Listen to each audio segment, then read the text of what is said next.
Potatoes are done. Let's take a look.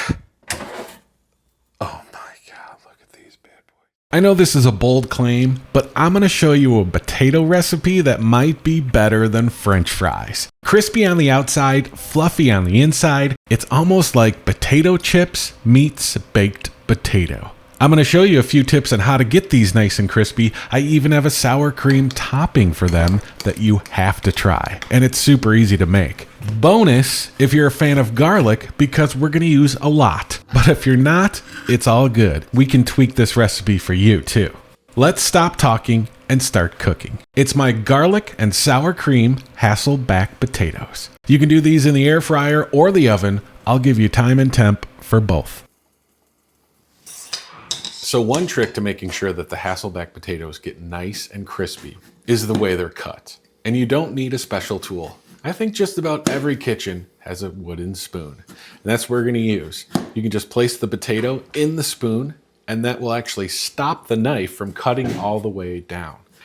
You could also take 2 wooden spoons or even chopsticks and cut the potato that way. Cutting the potatoes like this is key, not only for the crispiness, but for the presentation as well.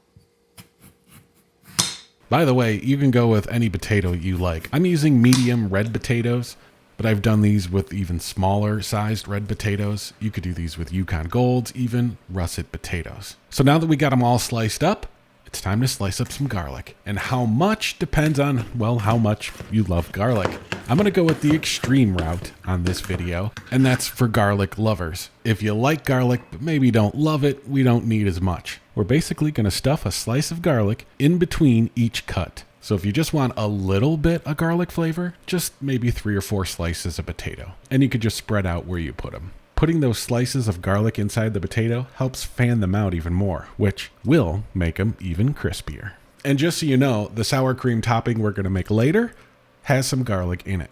So we're gonna head to the stove really quick here and melt some butter. You need a half a stick.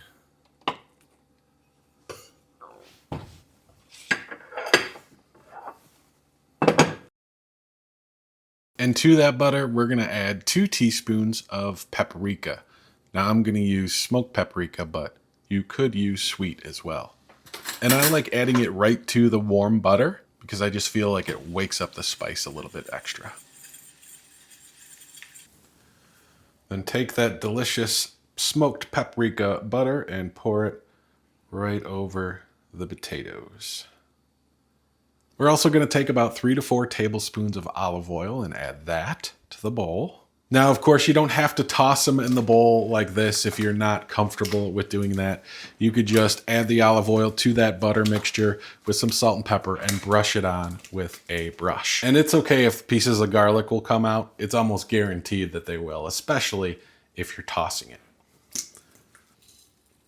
Okay, so for the air fryer, we're going 375 for 30 minutes, but keep in mind every air fryer is different. So you might need to go a little bit longer for yours. And if you're making them in the oven, which is the best way to do it if you're making a lot of these, put them all in a sheet pan, 400 degrees for about an hour. Air fryer, no need to spray because there's plenty of olive oil and butter already on the potatoes. On the new wave here, it looks like we could probably get away with 6, 3 on each side. But 4 is all I need today. So we're going to start with ½ cup of sour cream, ½ a teaspoon of garlic powder, about a tablespoon of some freshly chopped parsley, and a tablespoon of freshly chopped chives. Unfortunately, my grocery store didn't have fresh chives available, so I had to go with the dry ones, but we mix everything together, wrap it up, put it in the fridge, and the longer it sits, the better it's gonna taste. But at least 30 minutes. Potatoes are done. Let's take a look. Oh my God, look at these bad boys.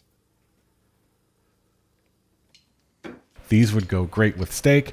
They would make an excellent side for your Easter ham, Customize the recipe to your garlic taste. And if anything, just make that sour cream and try it on a regular baked potato. You got the potato chip-like slices on top with a little bit of baked potato on the bottom. Thanks for watching Cooking with Chris. If you haven't subscribed already, go ahead and click that button. And click the bell too, because you'll get notified the next time a video of mine comes out.